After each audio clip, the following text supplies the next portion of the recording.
Frances Rice is a great black historian, and she wrote this some time back. It was 2006, but today's the perfect day to bring it back. The headline is Why Martin Luther King Was a Republican.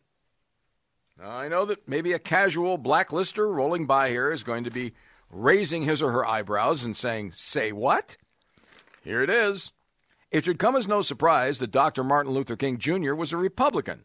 In that era, almost all black Americans were Republicans. Why? Well, from its founding in 1854 as the Anti-Slavery Party until today, the Republican Party has championed freedom and civil rights for blacks. And as one pundit so succinctly stated, the Democrat Party is as it always has been, the party of the four S's: slavery, secession, segregation, and now socialism. It was the Democrats who fought to keep blacks in slavery and passed the discriminatory black codes and the Jim Crow laws, which I would point out to you were enacted some 3 decades after the end of the Civil War. It was Republicans who made sure that blacks voted for 30 years. It was only when the Democrats took over that they started with this Jim Crow stuff. The Democrats started the KKK to lynch and terrorize blacks. The Democrats fought to prevent the passage of every civil rights law, beginning with the civil rights laws of the 1860s and continuing right with the civil rights laws of the 1950s and the 1960s. During the civil rights era of the 1960s, Dr. King was fighting the Democrats, who were the ones standing in the schoolhouse doors and turned skin-burning fire hoses on blacks and let loose vicious dogs. It was Republican President Dwight Eisenhower who pushed to pass the Civil Rights Act of 1957 and sent troops to Arkansas to desegregate the schools. President Eisenhower also appointed Chief Justice Earl Warren to the U.S. Supreme Court, which resulted in the 1954 Brown versus Board of Education decision ending school segregation. Now, much is made of Democrat President Harry Truman issuing an executive order in 1948 to desegregate the military, but not mentioned is the fact that it was Eisenhower who actually took action to effectively end segregation in the military. And Democrat President John F. Kennedy is lauded as a proponent of civil rights. Well, maybe not so much. Kennedy voted against the 1957 Civil Rights Act while he was a senator, as did Senator Al Gore Sr., and after he became president, Kennedy was opposed to the 1963 March on Washington by Dr. King that was organized by A. Philip Randolph, who was a black Republican. President Kennedy, through his brother, Attorney General Robert Kennedy, had Dr. King wiretapped and investigated by the FBI on suspicion of being a communist in order to undermine Dr. King.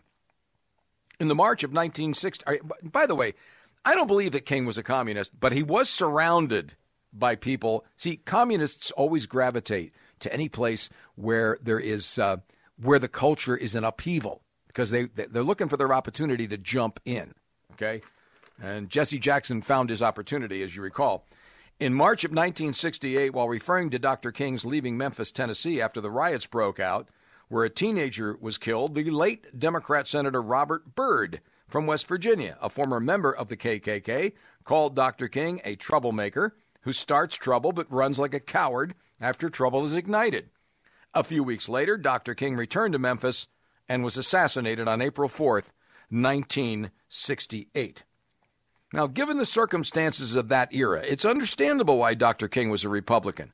It was the Republicans who fought to free blacks from slavery and amended the Constitution to grant blacks freedom. 13th Amendment, citizenship. 14th Amendment, the right to vote. 15th Amendment, I got that backward. Grant blacks freedom. 13th Amendment, citizenship, 14, and the right to vote, 15. Republicans passed the civil rights laws of the 1860s, including the Civil Rights Act of 1866 and the Reconstruction Act of 1867. That was designed to establish a new government system in the Democrat-controlled South, one that was fair to blacks.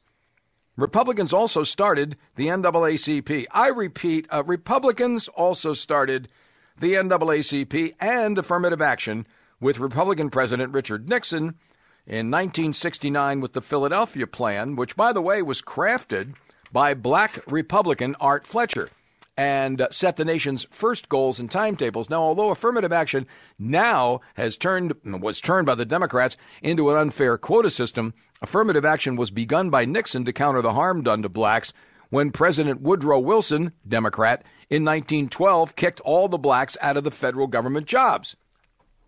Few black Americans know that it was Republicans who founded the historically black colleges and universities. Unknown also is the fact that Republican Senator Everett Dirksen from Illinois was the key to the passage of the civil rights legislation in 57, 60, 64, and 1965, not to mention in recent media stories about extensions of the 1965 Voting Rights Act. Not mentioned in those stories is the fact that Dirksen wrote the language for the bill.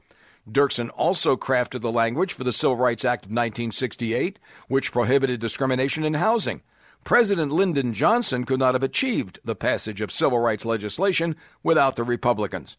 Critics of Republican Senator Barry Goldwater, who ran for president against Johnson in '64, ignore the fact that Goldwater wanted to force the Democrats in the South to stop passing discriminatory laws and thus end the need to continuously enact federal civil rights legislation. See, he was against the federal government getting involved, but he wasn't against civil rights. Now, those who criticize wrongly Goldwater also ignore the fact that Johnson, in his 4,500-word State of the Union address delivered in 1965, mentioned scores of topics for federal action, but only 35 words were devoted to civil rights. He did not mention one word about voting rights. Then in 1967, showing his anger with Dr. King's protest against the Vietnam War, Johnson referred to Dr. King as that N-word preacher, quote, unquote. Contrary to the false assertions by Democrats, the racist Dixiecrats, boy, let's set the record straight on this. Contrary to the false assertions by Democrats, the racist Dixiecrats did not all migrate to the Republican Party.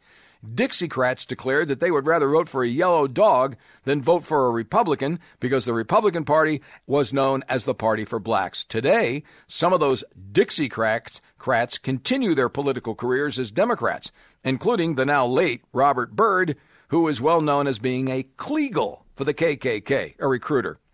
Another former Dixiecrat is the former Democrat Senator Ernest Hollings. He was the guy that put the Confederate flag on top of the state capitol in Columbia, South Carolina, the one that they tried to tar the Republicans with because they wouldn't agree to take it down in the year 2000.